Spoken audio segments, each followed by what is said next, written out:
विश्रामपुर की सीट, ये सीट भी काफी अहम है। विश्रामपुर की सीट इसलिए अहम बन जाती है क्योंकि जहां मधुपुर में मौजूदा मंत्री चुनावी मैदान में हैं, तो विश्रामपुर में पूर्व मंत्री रामचंद्र चंद्रवंशी स्वास्थ्य मंत्री रहे, काफी समय तक ये चुनावी मैदान में है।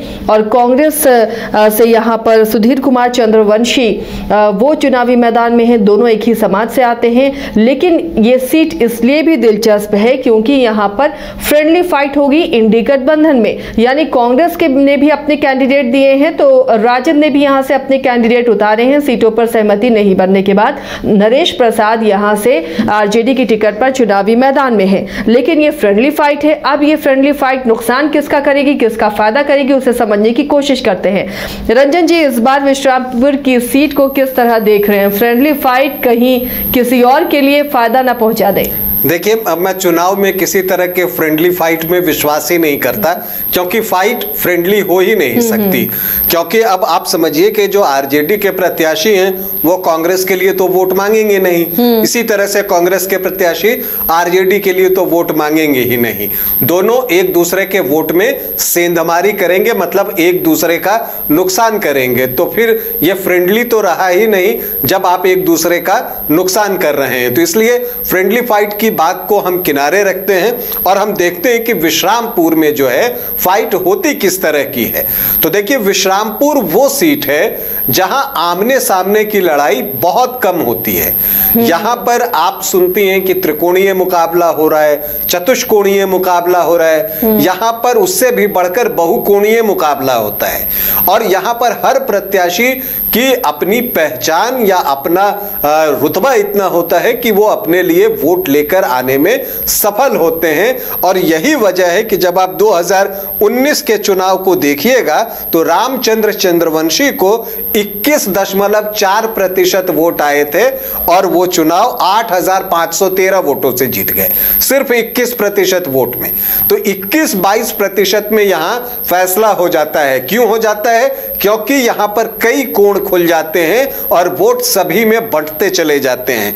पिछली बार जो निर्दलीय चुनाव लड़ रहे थे नरेश प्रसाद सिंह, जो अब इस बार आरजेडी के टिकट पर चुनाव लड़ रहे हैं, वो तीसरे स्थान पर रहे थे। वो भी लगभग 15% जो वोट है वो लाने में सफल रहे थे। इसके अलावा आप देखें कि चंद्रशेखर दुबे थे, कांग्रेस के वरिष्ठ नेता, वो भी चुनाव लड़ रहे थे। वो चौथी पोजीशन पर चले गए थे। उन्होंने अपने हिस्से के वोट निकाले 14.32%।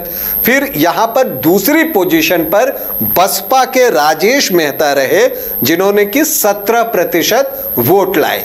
तो अब तक ये 4 कोण आपको दिखने लगा। लेकिन इसमें 5वां कोण भी था। अंजू सिंह चुनाव लड़ रही थी और अंजू सिंह भी जो है पिछली बार जेवीएमपी के टिकट पर चुनाव लड़ रही थी और वो भी लगभग 25,000 वोट लाने में सफल रही थी। उनको 13.2% वोट मिले थे। तो वोटों का बंटवारा यहां पर इस तरह से होता है। और दिलचस्प बात क्या है कि 2024 के चुनाव को आप देखिए तो एक बार फिर रामचंद्र चंद्रवंशी यहां पर बीजेपी के टिकट पर चुनाव लड़ रहे हैं। मुझे लगता है कि संभवतः सबसे उम्रदराज प्रत्याशी होंगे किसी मान्यता प्राप्त दल से, अगर मैं बात करूं तो रामचंद्र चंद्रवंशी बीजेपी पे हैं, नरेश प्रसाद सिंह आरजेडी से चुनाव लड़ रहे हैं। कांग्रेस में पिछली बार चंद्रशेखर दुबे थे, तो इस बार जो है सुधीर कुमार चंद्रवंशी हैं। राजेश मेहता एक बार फिर से बसपा के टिकट पर चुनाव लड़ रहे हैं। अंजू सिंह इस बार जो है वो समाजवादी पार्टी के टिकट पर जो है वो चुनाव लड़ रही हैं। फिर से वही कुछ सीन नजर आ रहा है। ये 5 प्रत्याशी तो आपको वहां का वहीं के वहीं मिल गए और छठे प्रत्याशी के तौर पर जेएलकेएम के विवेक तिवारी आ गए, तो एक प्रत्याशी और बढ़ गए। इसके अलावा जो है सिराजुद्दीन खान है, आजाद समाज पार्टी से मसरूर अहमद खान है, वो निर्दलीय चुनाव लड़ रहे हैं। तो प्रत्याशियों की कमी नहीं है। कुल 17 प्रत्याशी यहां मैदान में हैं और इसमें से 5-6 प्रत्याशी ऐसे हैं जो मुकाबला आपस में करेंगे, क्योंकि यहां पर वोटों का बंटवारा होता है। चुनाव पोलराइज्ड नहीं होता कि किसी 2 प्रत्याशी के बीच में वोट जो है वो आपस में बटे, जो इतिहास कहता है। अब इस बार क्या होता है ये देखना होगा। तो अभी की परिस्थिति में अगर आप देखिए तो ऐसा ऐसा लगता है कि बसपा के जो राजेश मेहता हैं वो अभी भी फाइट में बने हुए हैं, और उनके बनने के पीछे जो सबसे बड़ी वजह मुझे दिखती है कि यहां पर जो एससी आबादी है, अनुसूचित जाति की आबादी है, वो लगभग 30% के आसपास है, 29.78%। और आपको अगर यहां पर आप चौधरी, महतो, मेहता इन वोटों को एक्यूमुलेट करें तो ये लगभग 10.5 से 11% हो जाते हैं।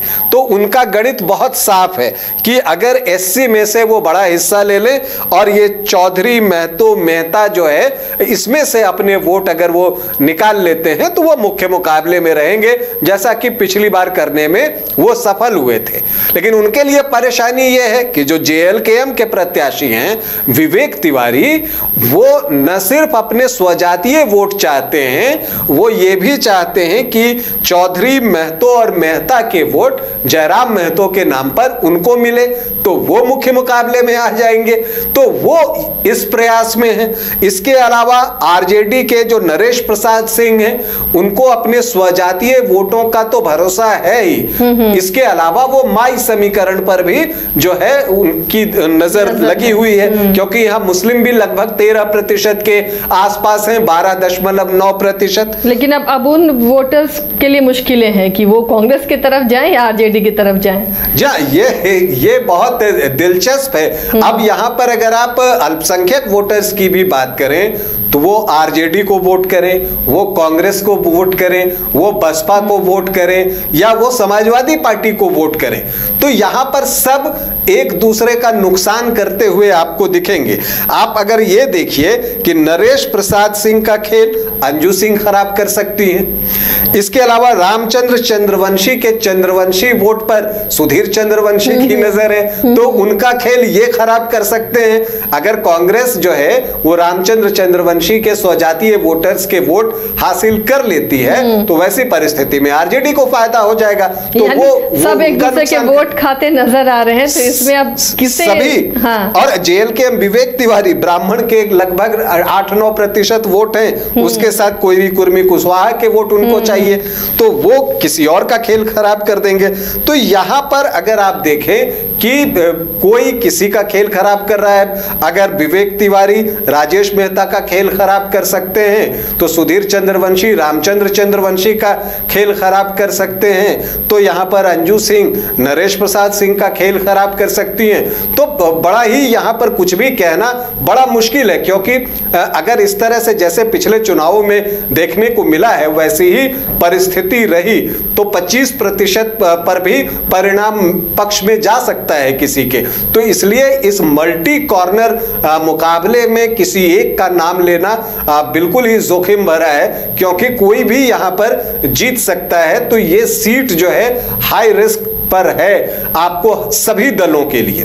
तो ये एक दिलचस्प सीट है जिस पर की परिणाम की प्रतीक्षा रहेगी। हालांकि यहां से रामचंद्र चंद्रवंशी 4 बार जीतने में सफल रहे हैं और चंद्रशेखर दुबे ने भी यहां से 4 बार जीत दर्ज की है। लेकिन 2024 के विधानसभा चुनाव में विश्रामपुर में जो मुकाबला होगा वो एक बार फिर से बहुकोणीय दिख रहा है, और इस बहुकोणीय मुकाबले में कौन बाजी मारेगा कहना अभी मुश्किल है। चलिए, तो अब विश्रामपुर की जंग पर हमने चर्चा की, काफी दिलचस्प है और बहुकोणीय मुकाबला यहाँ पर फिर से बनता हुआ नजर आ रहा है। इसमें कौन बाजी मारता है और किसमें कितना है दम, वो देखना भी काफी दिलचस्प होगा।